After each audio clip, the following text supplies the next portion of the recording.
Serotan berita setakat jam 8 malam Isnin 2 Februari 2026. Presiden Gerakan Dominik Lau menggesa semua komponen dalam Perikatan Nasional atau PN memberi tumpuan kepada usaha menyatukan kekuatan dan memperkukuh jentera bagi menggantikan kerajaan Madani pada masa akan datang.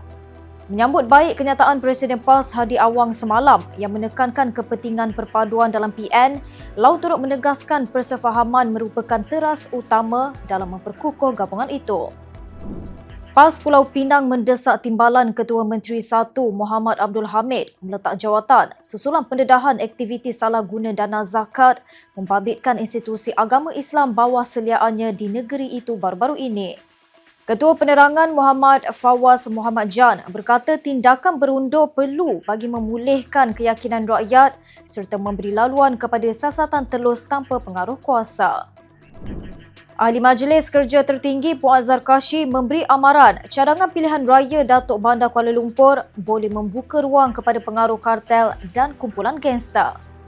Beliau berkata arahan Menteri di Jabatan Perdana Menteri Wilayah Persekutuan Hanayuh untuk kementeriannya mengkaji kebolehaksanaan pilihan raya Datuk Bandar perlu dipandang serius, memandangkan Kuala Lumpur mempunyai banyak pusat hiburan. Menteri di Jabatan Perdana Menteri Hanayuh menegaskan kajian perlu dilakukan secara menyeluruh sebelum keputusan dibuat berhubung cadangan mengadakan pilihan raya jawatan Datuk Bandar Kuala Lumpur susulan bantahan beberapa pihak.